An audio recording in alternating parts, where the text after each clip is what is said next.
Hello everyone, स्वागत है आप सभी का आपके अपने यूट्यूब चैनल हरीश क्लासेज पर। आज हम इस वीडियो में एक डिटेल्ड एक्सप्लेनेशन और आसान से भी आसान शब्दों में आपके समक्ष कॉम्प्लेक्स सेंटेंस को डिस्कस करने जा रहे हैं। अगर हम बात करें कॉम्प्लेक्स सेंटेंस के हिंदी मीन्स की, तो हिंदी में हम इसे मिश्रित वाक्य कहते हैं।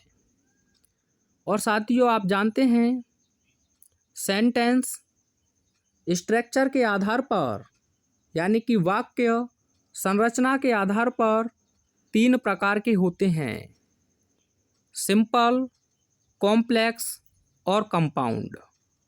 आपसे पूछा जाए कि संरचना यानी कि स्ट्रक्चर के आधार पर सेंटेंस कितने प्रकार के होते हैं, तो आपको ध्यान रखना है 3 प्रकार के होते हैं। कौन कौन से? सिंपल, कॉम्प्लेक्स और कंपाउंड। अगर हम बात करें कॉम्प्लेक्स सेंटेंस की डेफिनेशन यानी कि परिभाषा की, तो आप बहुत आसान शब्दों में इसे तैयार कर सकते हैं। Complex sentence is a combination, यानी कि मिश्रित वाक्य एक कॉम्बिनेशन होता है, यानी कि एक संयोग होता है। किसका? ऑफ अ प्रिंसिपल क्लॉज, एक प्रधान उपवाक्य का, एंड सबऑर्डिनेट क्लॉज, और एक उप प्रधान उपवाक्य का।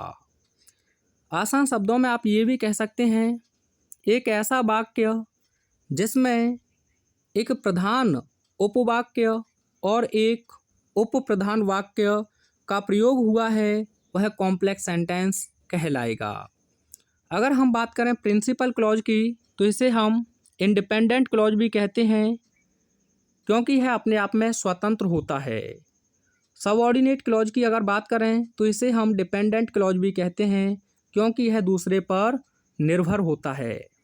जैसे कि प्रधान और उसके निकट एक उप प्रधान हो, तो प्रधान अपने आप में डिपेंडेंट होगा, यानी कि वह किसी भी कार्य को अपनी मर्जी से कर सकता है। लेकिन उप प्रधान प्रधान पर निर्भर होगा, तो इसीलिए उसे उप प्रधान कहते हैं। तो इसी प्रकार से प्रिंसिपल क्लॉज अपने आप में स्वतंत्र होता है, इसीलिए हम इसे इंडिपेंडेंट कहते हैं। सबऑर्डिनेट क्लॉज यह डिपेंडेंट होता है, इसीलिए हम इसे डिपेंडेंट क्लॉज कहते हैं। अगर हम बात करें साथियों सेंटेंस और क्लॉज में क्या अंतर है, क्योंकि आपसे पूछा जा सकता है किसी भी कॉम्पिटिटिव एग्जाम की जब आप प्रिपरेशन करेंगे, तो आपको ध्यान रखना है सेंटेंस के अंदर एक से ज़्यादा क्लॉज हो सकते हैं। क्या कहा मैंने? सेंटेंस के अंदर एक से ज़्यादा क्लॉज हो सकते हैं, लेकिन क्लॉज में केवल एक ही सेंटेंस होगा। अगर हम बात करें एक सब्जेक्ट होगा क्लॉज में और एक फाइनाइट वर्ब होगी। क्लॉज में केवल एक सब्जेक्ट और एक फाइनाइट वर्ब होगी, और सेंटेंस में एक से ज़्यादा क्लॉज हो सकते हैं।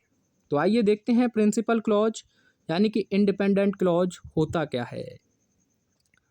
तो आप कह सकते हैं अ क्लॉज एक ऐसा उपवाक्य विच इज एबल, जो सक्षम है, to give its complete sense, अपने पूरे अर्थ को, विदाउट टेकिंग, ये टेकिंग रहेगा, without taking the support of any other clause, यानी कि बिना किसी दूसरे क्लॉज के सहायता या मदद को लिए बिना। इज कॉल्ड प्रिंसिपल क्लॉज, वह अपने आप में प्रिंसिपल क्लॉज कहलाएगा। आप ये भी कह सकते हैं एक ऐसा उपवाक्य जो बिना किसी दूसरे क्लॉज की मदद लिए बिना अपना पूरा अर्थ देने में समर्थ होता है, उसे हम प्रिंसिपल क्लॉज कहते हैं। जैसे कि ये 2 एग्जाम्पल आपके समक्ष लिखे हुए हैं। पहला है आई नो, मैं जानता हूँ, that he is a good student, कि वह एक अच्छा छात्र है। तो साथियों बात करें, इसमें 2 क्लॉज हैं। पहला है आई नो तक, और दूसरा है that he is a good student. तो दूसरा क्लॉज ये है हमारा। तो इसमें से देखिए कौन सा अपना पूरा अर्थ देने में समर्थ है। मैं जानता हूँ पूरा अर्थ दे रहा है, तो इसीलिए इसे हम कहेंगे क्या, प्रिंसिपल क्लॉज। और इसे देखें कि वह एक अच्छा छात्र है, तो यह अपने आप में पूरा अर्थ देने में समर्थ नहीं है, अर्थात ये इस पर डिपेंड है, तो इसीलिए इसे हम सबऑर्डिनेट क्लॉज या डिपेंडेंट क्लॉज कहते हैं। एक और एग्जांपल देख लीजिएगा। If you come to me, यदि तुम मेरे पास आओगे, आई शैल हेल्प यू, तो मैं आपकी मदद करूँगा। तो देखिए दोनों में से कौन सा अपना पूरा अर्थ देने में समर्थ है।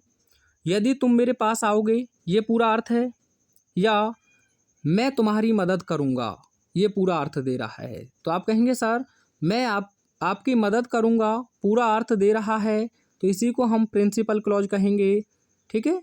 और ये पूरा अर्थ देने में सक्षम नहीं है क्योंकि इस क्लॉज पर ये डिपेंड है, इसीलिए हम इसे सबऑर्डिनेट क्लॉज या फिर डिपेंडेंट क्लॉज कहेंगे। तो यहाँ तक की बात क्लियर है। आपसे पूछा जाए कॉम्प्लेक्स सेंटेंस क्या होता है, तो आप क्या कहेंगे, कॉम्प्लेक्स सेंटेंस में एक प्रिंसिपल क्लॉज और एक सबऑर्डिनेट क्लॉज होता है।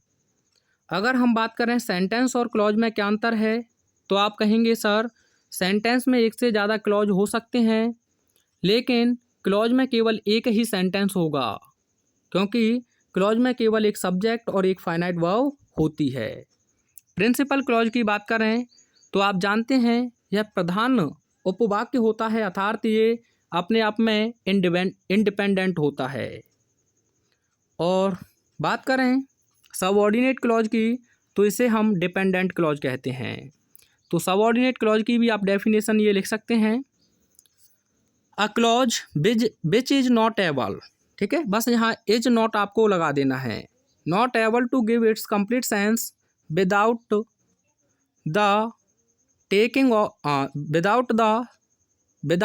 The support of any other clause. यहाँ विदाउट के बाद टेकिंग रहेगा, ठीक है, यानी कि है दूसरे क्लॉज की मदद लिए बिना अपना पूरा अर्थ देने में समर्थ नहीं होता है, इसीलिए इज कॉल्ड सबऑर्डिनेट क्लॉज। क्या कहलाता है ये, सबऑर्डिनेट क्लॉज कहलाता है।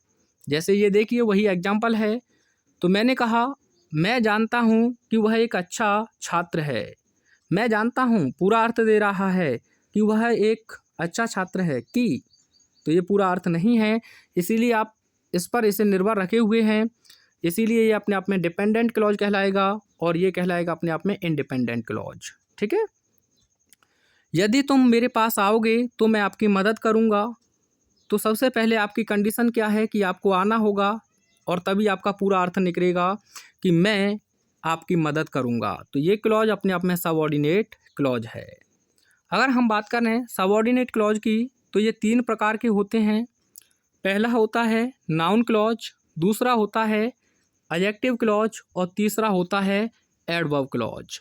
तो नेक्स्ट वीडियो में हम नाउन क्लॉज क्या होता है इसे बहुत अच्छे तरीके से आपके समक्ष डिस्कस करेंगे। इसके बाद किस प्रकार से आप नाउन क्लॉज का प्रयोग करके एक कॉम्प्लेक्स सेंटेंस बना सकते हैं इसे डिस्कस करेंगे। उसके नेक्स्ट वीडियो में एडजेक्टिव क्लॉज को आपके समक्ष डिस्कस करेंगे, फिर आपको एडवर्ब क्लॉज को डिस्कस करेंगे। आई होप यहाँ तक की जानकारी आपको बहुत अच्छी लगी होगी। तो वीडियो कैसा लगा कमेंट करके एक बार अवश्य बताएंगे। मिलते हैं नेक्स्ट वीडियो में। Thanks for watching.